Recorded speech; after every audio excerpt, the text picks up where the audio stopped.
everyone, it's Gwen. Welcome back to my channel. And today I'm filming a video that I typically film every January, and that is where I share my top 5 favorite albums from the previous year. So this year I'm going to be sharing my top 5 favorite albums of 2022. I'm also going to let you guys know a few honorable mentions that I have. I have 3, so it's sort of my top 8, but I'm going to let you guys know those at the end. I'm going to work my way from 5 to 1, I think is how I did it last year. 1 being like my favorite album of the year. So yeah, let's just hop right into my top 5. So my top 5 favorite album of the year was Emotional Creature by Beach Bunny. I really loved this album. I love Beach Bunny. I think this is like their sophomore release, if I'm right about that. I could be wrong, but I will say that it definitely feels like a Honeymoon 2.0, because Honeymoon was, I thought that was their debut full length, but that's the album that I got into, that like got me into them. I think that's the album that a lot of people found them by, and this just feels like a second version of that album, but like more mature, and you can just really hear the maturity in the instrumentation of this album.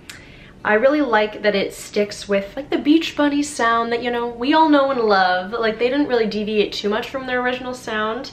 I really love the lyrics of the album as well, and just like the simplicity of the beats and the chords. Like, it's definitely very easy to listen to, easy to put on in the background.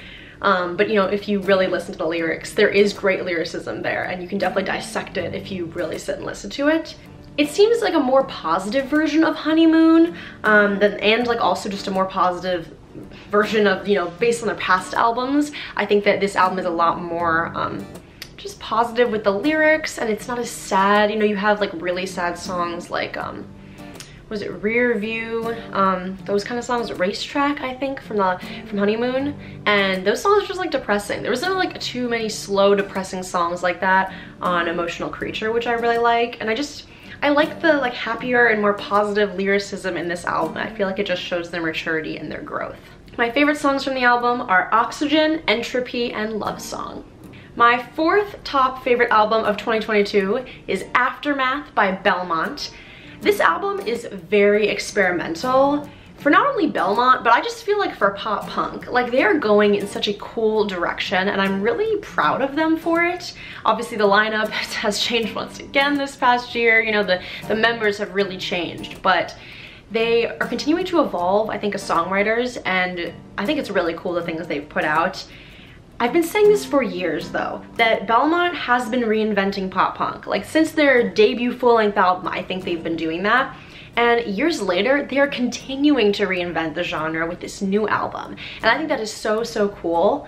You know, it has like rap elements, there's like some synth and almost dubstep elements, but there's also like some more basic pop punk elements too, and it all flows together very nicely. It's a very fun album to put on in the background. It almost feels a bit like a party album, like a party pop punk album. I don't know, I feel like people with a lot of different music tastes could get on board with this album. This album definitely got Belmont a lot of new fans and was able to allow them to tour with a lot of different artists that aren't just classic pop punk. So I think it's putting them in like a whole new genre category, which I think is super cool. My favorite songs from this album are Bowser's Castle, Fully Set, and What I Lack. My 3rd favorite album of 2022 is Harry's House by Harry Styles. This may be a shock to some of you, because like obviously I don't really talk about Harry Styles on this channel. I mean, he's pretty mainstream, pretty pop. Obviously I don't need to like put you guys on, you know, you've probably heard this album, heard of him. Obviously, I mean, I grew up with One Direction, so like I was aware of him. I really don't listen to him very much until this album. I would definitely say that this album helped me get into his music more. It's the first Harry Styles album that I've really been into all the way through. Like, you know, I like, what is it, Watermelon Sugar, and there's like some other bops from his other albums, but this is the first one that I really enjoyed just putting on and listening to the whole thing. It has a great mixture of upbeat songs, but also like slower and sadder songs. Like, Matilda is beautiful. I think he's really evolved as a songwriter. Like, obviously the voice was always there, and even like the instrumentation was always there, but I think that like his songwriting techniques have improved in this album.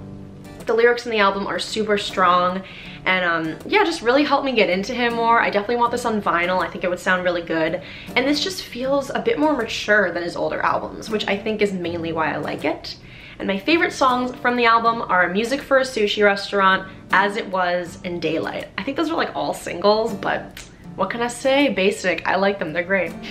Now my second favorite album of 2022 is Future Shine by Flor.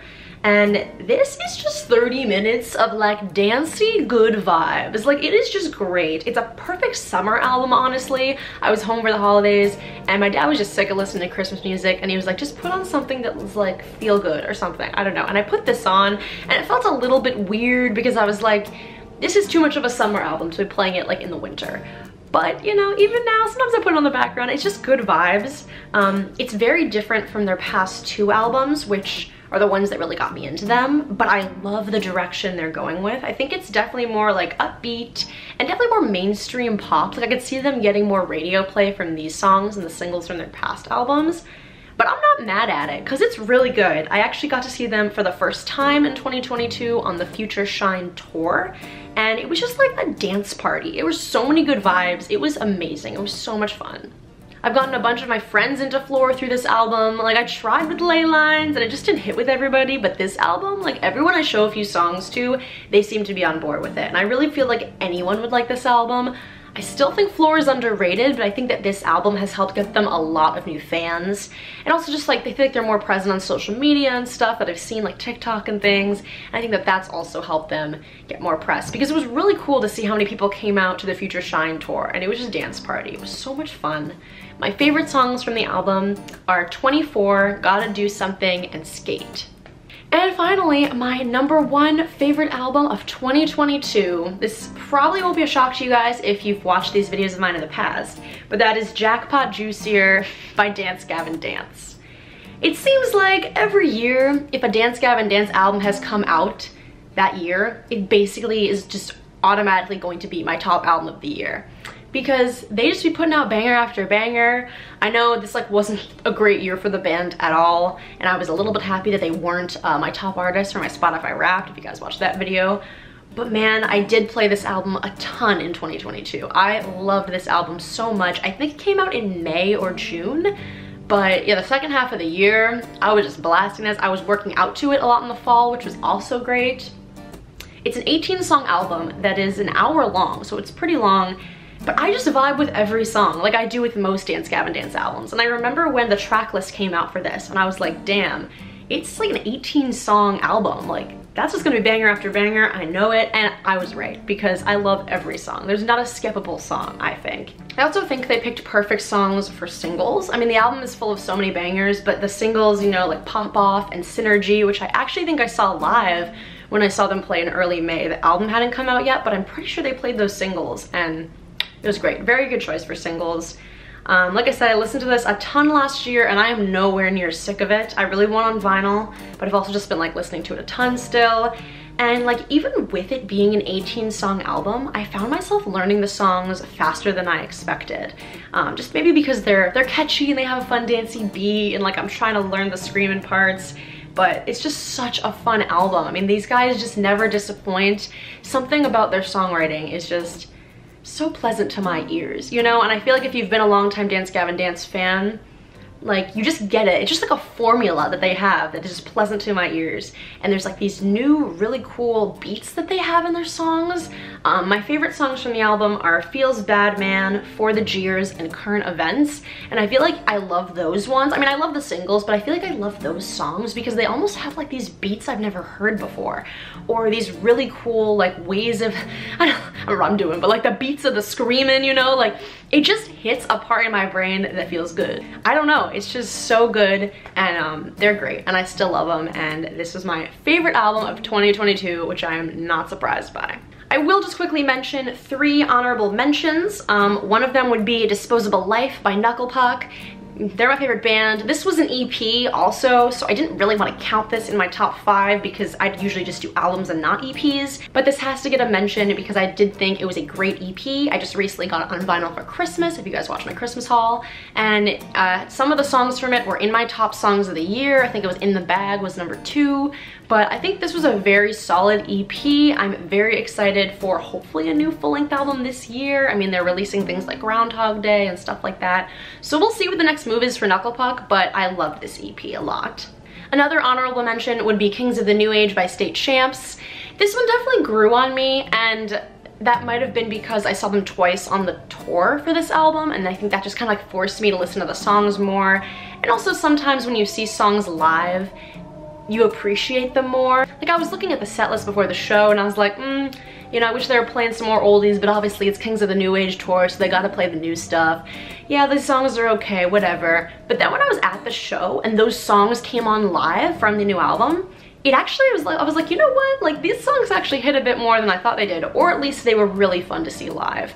I think that helped me just appreciate the album a bit more. And my final honorable mention is The Unraveling of Pup the Band by Pup. I saw them for the first time last year, and I think a few singles were already out from this album, but I don't think that the full album was out. So they might still be due for like a full-length tour for this album, I think. But it's a really cool album. It definitely helped me get into Pup. I think it's like the first full-length Pup album that I kind of learned, and I really enjoyed it. They're kind of like a fun, you know, wacky band. They're very quirky, very cool. Definitely very cool like in like the pop punk scene, and I think they don't even stick to one genre. So this is a really fun, kind of quirky band. I know a lot of you probably have already heard of Pup, but I think if you only knew maybe like their older stuff, check this one out, because there's some really cool songs. The music videos are great. If you're gonna do anything for this album, watch the music videos because they're just so entertaining. Well, there you guys go. Those are my top 5 favorite albums from 2022. Such a fun year for music overall. I think it was great. I feel like at the beginning of the year, I'm always in a little bit of like a music rut. I mean, I know there's like some new stuff that should be coming out soon, but if you guys have any suggestions of just like new music to check out, it doesn't have to be new like chronologically, it can just be new to me, like any artists or albums, put them in the comments below. I tweeted about this as well, and you guys sent me a bunch of stuff too, which was great. And also let me know in the comments what your top albums of 2022 are. Give me at least your top 3, and if I haven't heard of them or listened to them, I will totally check them out as well. But other than that, I really hope you guys enjoyed this video. If you did, be sure to give it a big thumbs up, and I'll see you all next time. Bye!